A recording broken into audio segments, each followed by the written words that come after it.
Sophia তার দলের সাথে প্রশান্ত মহাসাগরের গভীরে জমে থাকা আবর্জনা নিয়ে গবেষণা করছিল। তখনই তার দুই সহকর্মী ভয় পেয়ে তার কাছে এসে বলে তারা সমুদ্রের নিচ থেকে একটি সিগন্যাল পেয়েছে। এই খবর শোনার পরই তারা সমুদ্রের নিচে যাওয়ার প্রস্তুতি নিতে শুরু করে। সোফিয়া এবং জেড জাহাজে থেকে যায় এবং বাকিরা সমুদ্রের গভীরে চলে যায়। সোফিয়া মনিটরের সাহায্যে তাদের উপর নজর রাখছিল। তারা যখন নিচে এগোতে থাকে তখন দেখতে পায় যে একটি নীল তিমির বাচ্চা জালে আটকে মারা গেছে। কিন্তু আশ্চর্যের বিষয় ছিল যে সেই বাচ্চাটির অর্ধেক শরীর উধাও ছিল। তিমির কাছে গিয়ে তারা বুঝতে পারে যে তার শরীরে কোনো বিশাল দানবীয় প্রাণীর দাঁতের দাগ রয়েছে। ঠিক সেই সময় সোফিয়া জানতে পারে যে ওই সিগন্যালটি লিলিথ নামের একটি শার্ক বা হাঙরের শরীরে লাগানো ট্র্যাকার থেকে আসছে, যে হাঙরটি সোফিয়ার দলের ঠিক পাশেই চলে এসেছিল। দেখতে দেখতে ক্রিসের চারপাশে অনেকগুলো হাঙর ঘুরতে শুরু করে। এগুলো দেখে ক্রিস প্রচণ্ড ভয় পেয়ে যায়। তখনই তাদের পাশ দিয়ে সেই ভয়ঙ্কর বিশাল হাঙরটি বেরিয়ে যায়। এত বড় হাঙর দেখে সবাই স্তব্ধ হয়ে যায়। ক্রিস সোফিয়াকে জিজ্ঞেস করে, এটা কি সেই হাঙর? সোফিয়া অবাক হয়ে বলে, এখানে লিলিথের থাকার কথা, কিন্তু 3 মাস আগে তো সে মাত্র 2.5 মিটার লম্বা ছিল। কিন্তু যখন তাদের নজর হাঙরের গায়ে থাকা ট্র্যাকারের ওপর পড়ে তখন তারা নিশ্চিত হয় যে এটিই লিলিথ, যা এখন প্রায় 10 মিটার লম্বা হয়ে গেছে। লিলিথের বিশাল আকার দেখে ক্রিস সিদ্ধান্ত নেয় যে তাদের এখনই জাহাজে ফিরে যাওয়া উচিত। কিন্তু সোফিয়া ক্রিসকে লিলিথের ডিএনএ স্যাম্পল সংগ্রহ করতে বলে, কারণ সে জানতে চেয়েছিল লিলিথ এত অল্প সময়ে কিভাবে এত বড় হয়ে গেল। এরপর ক্রিস যখন স্যাম্পল নেওয়ার জন্য লিলিথের শরীরে ইঞ্জেকশন দেয় তখন যন্ত্রণার কারণে লিলিথ সেখান থেকে পালিয়ে যায়। তাদের প্রয়োজনীয় স্যাম্পল পাওয়া হয়ে গিয়েছিল, তাই ক্রিস ও তার দল সমুদ্রের ওপরে উঠে আসতে শুরু করে। কিন্তু তখনই লিলিথ ফিরে আসে এবং তাদের ওপর অতর্কিত আক্রমণ করে। নিমেষের মধ্যে সে দলের সবাইকে একে একে খেয়ে ফেলে। সোফিয়া এই দৃশ্য দেখে তাদের বাঁচানোর জন্য তৎক্ষণাৎ জলে ঝাঁপ দেয়, কিন্তু ততক্ষণে অনেক দেরি হয়ে গিয়েছিল। জলের নিচে গিয়ে সোফিয়া ক্রিসের একটি কাটা হাত ভাসতে দেখে। এটি দেখে সোফিয়া মানসিকভাবে পুরোপুরি ভেঙে পড়ে। সোফিয়া নিজেকে বাঁচাতে পারার আগেই লিলিথ তার সামনে চলে আসে এবং সজোরে আক্রমণ শুরু করে। সোফিয়া লিলিথের আক্রমণ থেকে কোনোভাবে বেঁচে গেলেও একটি জালের মধ্যে আটকে যায় এবং লিলিথের সাথে সাথে দ্রুত সমুদ্রের গভীরে তলিয়ে যেতে থাকে। জলের প্রচণ্ড চাপের কারণে তার কান দিয়ে রক্ত বের হতে শুরু করে। তবুও সে কোনো রকমে নিজেকে সেই জাল থেকে মুক্ত করতে সক্ষম হয় এবং জল থেকে জীবিত অবস্থায় উপরে উঠে আসে। এখান থেকে দৃশ্যটি পরিবর্তিত হয় এবং আমরা 3 বছর পরের কাহিনী দেখতে পাই। প্যারিসের সেন নদীতে দুই তরুণ মূল্যবান কিছুর খোঁজে তল্লাশি চালাচ্ছিল। হঠাৎ তাদের জালে ভারী কিছু একটা আটকে যায়। তারা দ্রুত জালটি উপরে টেনে তোলে এবং যা দেখে তারা স্তম্ভিত হয়ে যায়। নদীর নিচ থেকে তারা একটি মিসাইল বা ক্ষেপণাস্ত্র খুঁজে পায়। এটি দেখে তারা প্রচণ্ড ভয় পেয়ে যায় এবং সময় নষ্ট না করে পুলিশকে খবর দেয়। পুলিশ এসে নদীটিতে তল্লাশি শুরু করে। তখন আদিল নামে এক পুলিশ অফিসার সাংবাদিকদের জানান যে ভয়ের কিছু নেই, এর আগে এই নদী থেকে অনেক মিসাইল এবং বোমা উদ্ধার করা হয়েছে। সাংবাদিক যখন জিজ্ঞেস করেন যে এই নদীতে এত বোমা এলো কোত্থেকে, তখন আদিল উত্তর দেন, এগুলো দ্বিতীয় বিশ্বযুদ্ধের বোমা, যা জলের স্রোতে ভেসে এই নদীতে চলে এসেছে। তিনি আরও বলেন যে এই বোমাগুলো সব অকেজো হয়ে গেছে, তাই চিন্তার কোনো কারণ নেই। এরপর আমরা সোফিয়াকে দেখি, যে এখন হাঙরের ওপর গবেষণা করা ছেড়ে দিয়েছে। সে এখন বাচ্চাদের সামুদ্রিক জীবজন্তু সম্পর্কে তথ্য দেয়। সোফিয়া যখন বাচ্চাদের ক্লাস নিচ্ছিল তখন একটি দুষ্টু বাচ্চা তাকে বিদ্রূপ করে বলে, এইসব করতে গিয়েই তো আপনার পুরো টিম শেষ হয়ে গিয়েছিল, আর এখন আপনি আমাদের জ্ঞান দিচ্ছেন। এই কথা শুনে সোফিয়া ভীষণ কষ্ট পায় এবং বিষণ্ণ মনে বাড়ির দিকে রওনা দেয়। কিন্তু তখনই মিকা নামে এক তরুণী এসে তাকে থামায়। সোফিয়া তাকে এড়িয়ে চলে যেতে চাইলেও মিকা হঠাৎ বিকন 7 নামটি উচ্চারণ করে। এটি শোনা মাত্রই সোফিয়া পুরোপুরি চমকে যায়, কারণ এটি ছিল সেই ট্র্যাকারের যা তারা 3 বছর আগে লিলিথের শরীরে লাগিয়েছিল। এরপরে মিকা সোফিয়াকে তার সংস্থায় নিয়ে যায়, যেখানে তারা হাঙর নিয়ে গবেষণা করত। সেখানে মিকা জানায় যে সোফিয়া তাদের কাছে এক অনুপ্রেরণা বা রোল মডেল, এবং সোফিয়ার গবেষণার সাহায্যেই তারা আজ এত কিছু করতে পেরেছে। এরপর বিল তাকে লিলিথের বর্তমান অবস্থান দেখায়, যা এখন প্যারিসের সেন নদীতে চলে এসেছে। কিন্তু সোফিয়া তার কথা একেবারেই বিশ্বাস করতে পারছিল না, কারণ তার মতে লিলিথ মিষ্টি জলে বেঁচে থাকতে পারবে না।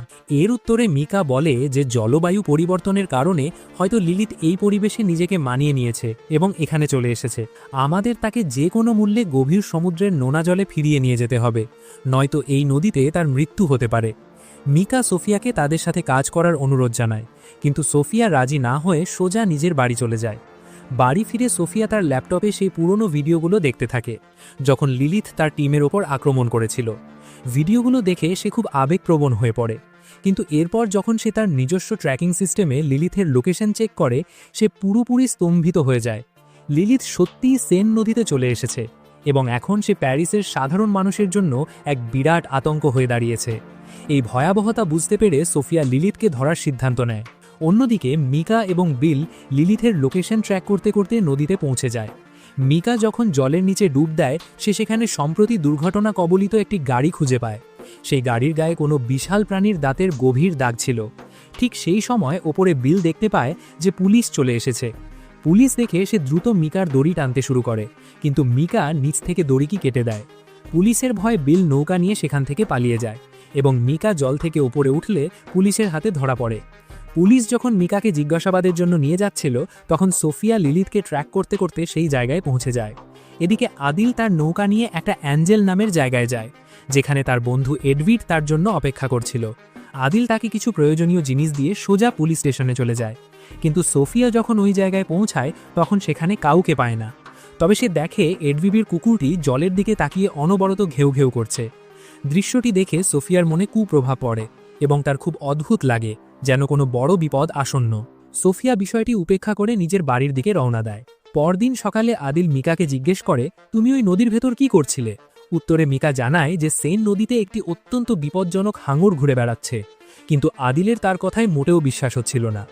অন্যদিকে সোফিয়া যখন লিলিথকে ট্র্যাক করছিল তখনই হঠাৎ আদিলের ফোন আসে।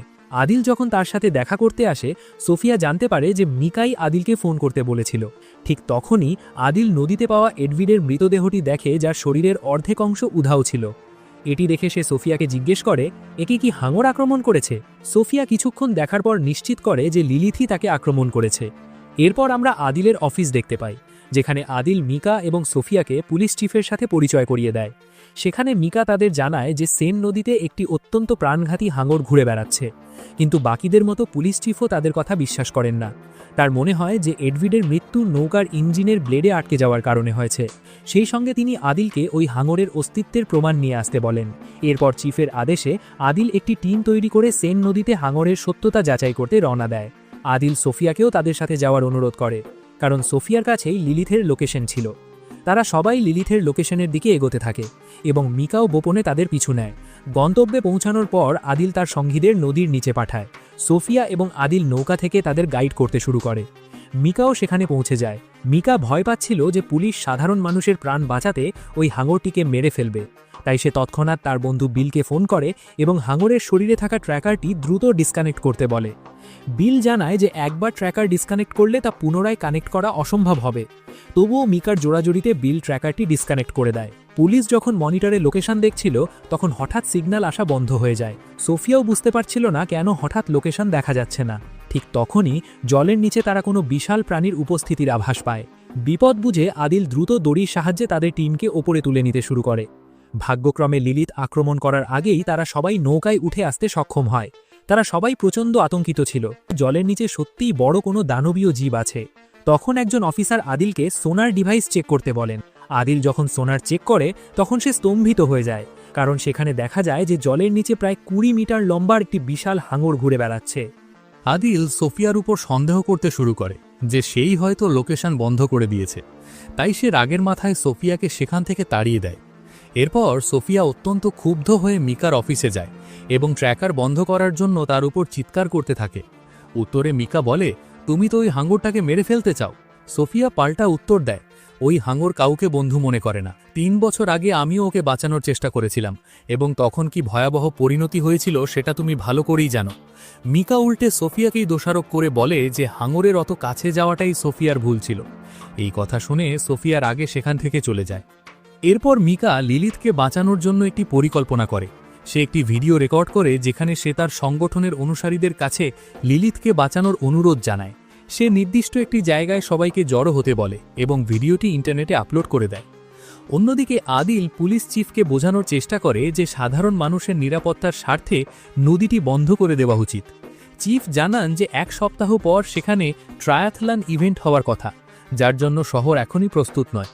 তবে তারা পরের দিন মেয়রের সঙ্গে এই বিষয়ে কথা বলতে যাওয়ার সিদ্ধান্ত নেন। আদিল বাড়ি ফিরে ইন্টারনেটে সোফিয়ার পুরনো ভিডিওগুলো দেখতে থাকে। সেই ভিডিওগুলো থেকেই সে সোফিয়ার টিমের উপর হওয়া আক্রমণ এবং তার স্বামীর করুণ মৃত্যুর কথা জানতে পারে। এটি দেখার পর আদিল নিজের আচরণের জন্য অনুতপ্ত হয়। পরের দিন সকালে আদিল সোফিয়ার অফিসে গিয়ে তার কাছে ক্ষমা চায় এবং তাকে মেয়রের সঙ্গে মিটিংয়ে যাওয়ার অনুরোধ করে। সোফিয়াও এতে রাজি হয়। তারা সবাই মেয়রের অফিসে পৌঁছলে পুলিশ চিফ মেয়রকে সতর্ক করে বলেন যে সেন নদীতে একটি অত্যন্ত বিপজ্জনক হাঙর ঘুরে বেড়াচ্ছে, কিন্তু মেয়র বিষয়টিকে একদমই গুরুত্ব দেন না। তিনি বলেন যে কয়েকদিন পরেই এখানে বড় মাপের ট্রায়াথলন চ্যাম্পিয়নশিপ হবে, যেখানে সারা বিশ্বের সাংবাদিকরা আসবেন এবং হাজার হাজার মানুষ অংশ নেবেন। মেয়রের মতে এই ইভেন্টে লক্ষ লক্ষ ডলারের বাজেট জড়িত, তাই কোনোভাবেই তিনি এটি বন্ধ করবেন না। এরপরে মেয়র তাদের নির্দেশ দেন যে ইভেন্ট শুরু হওয়ার আগে যে কোনো মূল্যে হাঙরটিকে সেন নদী থেকে বের করতে হবে। তখন আদিল সোফিয়ার কাছে তার পরিকল্পনার কথা জানতে চায়। সোফিয়া জানায় যে তারা হাঙরটিকে একটি জায়গায় আটকে ফেলবে, তারপর সেটিকে ট্র্যাঙ্কুইলাইজার দিয়ে অজ্ঞান করে নদী থেকে তুলে সমুদ্রে গিয়ে ছেড়ে আসবে। এই পরিকল্পনা শোনার পর সবাই দ্রুত যার যার কাজে লেগে পড়ে। এরই মধ্যে বিল সেখানে পৌঁছায়, যে প্রচণ্ড আতঙ্কিত ছিল। সে সবাইকে জানায় যে মিকা পাগল হয়ে গেছে। মিকা অন্যান্য সমাজকর্মীদের সঙ্গে নিয়ে সোনারের সাহায্যে লিলিথকে সমুদ্রে ফেরত পাঠানোর চেষ্টা করছে। বিল আরও জানায় যে সে আবারও সেই ট্র্যাকারটি সচল করেছে, যার ফলে হাঙরের সঠিক অবস্থান জানা গেছে। তারা সবাই আজই একটি নির্দিষ্ট জায়গায় জড়ো হতে যাচ্ছে। জায়গাটির নাম ছিল ক্যাটাকন। প্যারিস শহর গড়ার অনেক আগে তৈরি করা হয়েছিল। আদিল বিলকে ফিরে যেতে বলে এবং কথা দেয় যে তারা সাহায্য করতে সেখানে অবশ্যই পৌঁছাবে। এরপর তারা সবাই সেই জায়গার উদ্দেশ্যে রওনা দেয়। এক পর্যায়ে তাদের নৌকা থামাতে হয়, কারণ সামনের সুড়ঙ্গটি ছিল অত্যন্ত সরু, তাই তারা বাধ্য হয়ে হেঁটেই এগোতে শুরু করে। অন্যদিকে মিকা অন্য সমাজকর্মীদের নিয়ে আগেই সেখানে পৌঁছে গিয়েছিল। সে সোনারের ডিভাইসটি নিয়ে জলের নিচে নেমে পড়ে। তার দৃঢ় বিশ্বাস ছিল যে এই সোনারের সাহায্যে সে লিলিথকে সমুদ্রে ফিরিয়ে নিতে পারবে। ঠিক তখনই আদিল সেখানে পৌঁছে সবাইকে জল থেকে উঠে আসার জন্য চিৎকার করতে থাকে, কিন্তু মিকা তখনও জলের ভেতরেই ছিল। হঠাৎ সেখানে লিলিথ আবির্ভূত হয়, যা এখন আগের চেয়েও অনেক বেশি বিশাল হয়ে গিয়েছিল। তাকে দেখে সেখানে উপস্থিত সবাই ভয়ে কুঁকড়ে যায়। এরই মাঝে লিলিথের একটি ছোট বাচ্চা মিকার খুব কাছে চলে আসে এবং মিকা সেটিকে মায়ায় পড়ে স্পর্শ করতে যায়। সোফিয়া ওপর থেকে তাকে বারবার নিষেধ করে, কারণ এতে লিলিথ ভয় পেয়ে আক্রমণাত্মক হয়ে উঠতে পারে। কিন্তু মিকা কথা না শোনায় লিলিথ রাগে জলের গভীরে চলে যায়। বিপদ বুঝে আদিল মিকাকে বাঁচাতে তৎক্ষণাৎ জলে ঝাঁপ দেয়, কিন্তু আদিল মিকার কাছে পৌঁছানোর আগেই লিলিথ মিকার ওপর ঝাঁপিয়ে পড়ে এবং তাকে সেখানেই খেয়ে ফেলে। এই বিভীষিকাময় দৃশ্য দেখে সবাই দিশেহারা হয়ে চারদিকে দৌড়াতে শুরু করে। পুলিশ অফিসাররা কোনো মতে কয়েকজনকে বাঁচাতে পারলেও বাকিদের সাথে সাথে কয়েকজন পুলিশ সদস্যও হাঙরের শিকারে পরিণত হয়। এই চরম বিশৃঙ্খলার মাঝে বিলকেও একটি হাঙর খেয়ে ফেলে। পরদিন সকালে পুলিশ চিফ মেয়রকে সতর্ক করেন যে নদীতে একটি বিপজ্জনক হাঙর আছে, কিন্তু মেয়র তার কথা উড়িয়ে দিয়ে বলেন যে সামনেই বড় ট্রায়াথলন ইভেন্ট আছে এবং তিনি কোনোভাবেই এটি বন্ধ করবেন না। তিনি সাফ জানিয়ে দেন যে এরপর সব দায়িত্ব সেনাবাহিনী আর্মি সামলাবে। আদিল ও সোফিয়া নিজেরা একটি পরিকল্পনা করে এবং আদিলের টিম তাদের সাথে যোগ দেয়।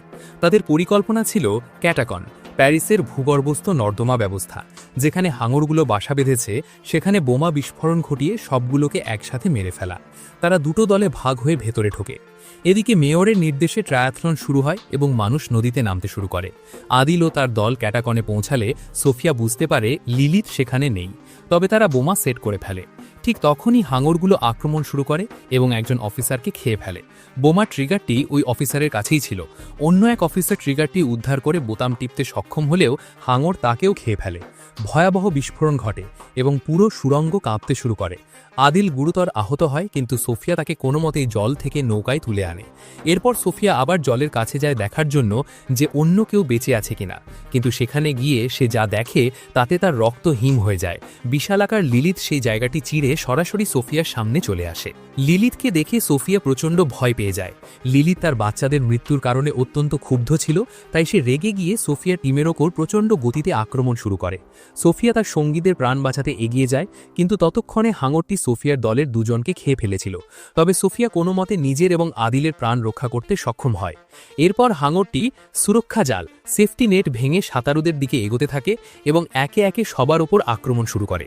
এই দৃশ্য দেখে সবাই ভয়ে স্তব্ধ হয়ে যায়, কারণ তারা কিছুই বুঝতে পারছিল না যে আসলে কি ঘটছে।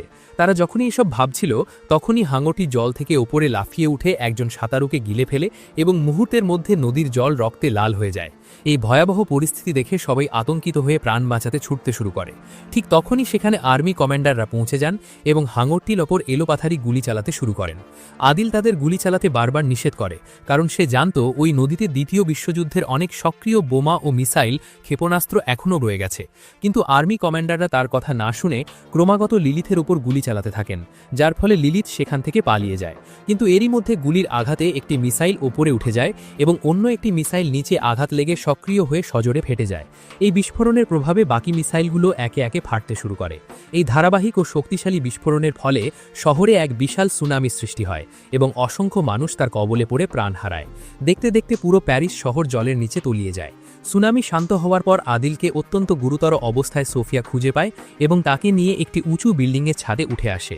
সেখানে আদিলের জ্ঞান ফিরে আসে। তখনই তারা দেখতে পায় যে তাদের চারপাশের জলে হাজার হাজার হাঙর ঘুরে বেড়াচ্ছে এবং সেখানে লিলিথকেও দেখা যাচ্ছে।